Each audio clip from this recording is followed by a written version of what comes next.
அனைவருக்கும் வணக்கம். உங்கள் அனைவரையும் தஞ்சை சமையலறையில் சந்திப்பதில் மிக்க மகிழ்ச்சி. இன்றைக்கி நம்ம பார்க்க போகிற ரெசிபி ஒரு பிரேக்ஃபாஸ்ட் ரெசிபிங்க.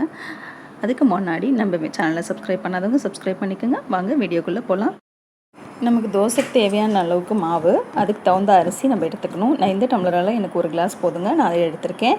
ஸோ நீங்கள் உங்களுக்கு தேவையான மெஷர்மெண்ட் எடுத்துக்கோங்க. இப்போ நீங்கள் எந்த கிளாஸில் எடுக்கிறீங்களோ அதே கிளாஸில் முக்கால் அளவுக்கு கொண்டக்கடலை எடுத்து ஊற வச்சு எடுத்துக்கோங்க. இது ரெண்டுமே நான் 4 hours ஊற வச்சு எடுத்திருக்கேன். இப்போ நம்ம இதை அரைக்க போகிறோம். எப்பவும் போலவே அரிசி பாதி அரைஞ்சதுக்கப்புறம் கொண்டக்கடலையை சேர்த்து அரைச்சிக்கோங்க.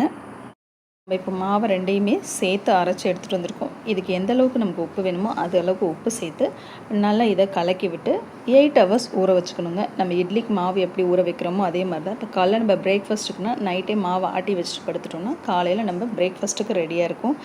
இந்த மாதிரி ப்ரோட்டீன் அதிகம் இருக்கிற தோசை எல்லாமே நம்ம வந்து மார்னிங்கில் சாப்பிட்றது தான் உடம்புக்கு நல்லது. நைட் இவ்வளோ ஹெவியான ப்ரோட்டீன் எடுத்துக்க முடியாது. நமக்கு தெரியும் கொண்டக்கடலையில் நமக்கு எவ்வளோ ப்ரோட்டீன்ஸ் இருக்குது அப்படின்னு சொல்லிட்டு. அதனால் இதை நம்ம 8 hours புளிச்சதுக்கப்புறம் பார்க்கலாம். பாருங்க, நான் 8 hours கழித்து என்னோடய மாவு பார்க்குறேன். நல்லா பொங்கி சூப்பராக வந்திருக்குங்க மாவு. இந்த பதத்தில் இருக்கும்போது நமக்கு தோசை ஊற்றுறதுக்கு ரொம்பவே நல்லா வரும். நல்லா மாவை மிக்ஸ் பண்ணி விட்டுட்டு தோசை ஊற்றலாம்.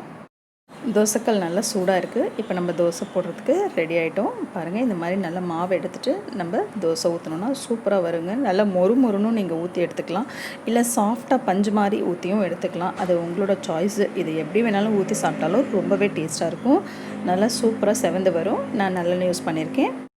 பாருங்கள், நம்மளோட தோசை ரொம்ப சூப்பராக வந்திருக்கு. இது கார சட்னி, தேங்காய் சட்னி இது கூட எல்லாம் சாப்பிடவே ரொம்ப நல்லாயிருக்கும். காலையிலே நல்ல ஒரு ஹெவியான ப்ரோட்டீனாக இருக்கும். நம்ம குழந்தைங்களுக்குலாம் இந்த காலையில் ஒரு 2 தோசை, அவசரமாக ஆஃபீஸ் போகிறவங்க பார்த்திங்கன்னா சம்டைம்ஸ் ஒரு தோசை அரை தோசை எல்லாம் சாப்பிடுவாங்க. அந்த மாதிரி இருக்கிறவங்களுக்கு நம்ம இந்த மாதிரி தோசை கொடுத்தோன்னா அவங்களுக்கு ஒரு ஃபுல்ஃபில்லாகவே இருக்கும். ஒரு தோசை சாப்பிட்டு போனால் கூட அவங்களுக்கு ரொம்ப நாளே ஹெவியாக இருக்கிற மாதிரி இருக்கும். ஸோ இதை நீங்கள் ட்ரை பண்ணி பாருங்கள். உங்களுக்கு பிடிச்சிருந்துச்சுன்னா லைக் பண்ணுங்கள், ஷேர் பண்ணுங்கள், கமெண்ட் பண்ணுங்கள். இது வரைக்கும் நம்ம சேனலை சப்ஸ்கிரைப் பண்ணாதவங்க சப்ஸ்கிரைப் பண்ணிக்கோங்க. உடனுக்குடன் வீடியோக்களை தெரிந்து கொள்ள பெல் பட்டனை ப்ரெஸ் பண்ணுங்கள். நன்றி, வணக்கம்.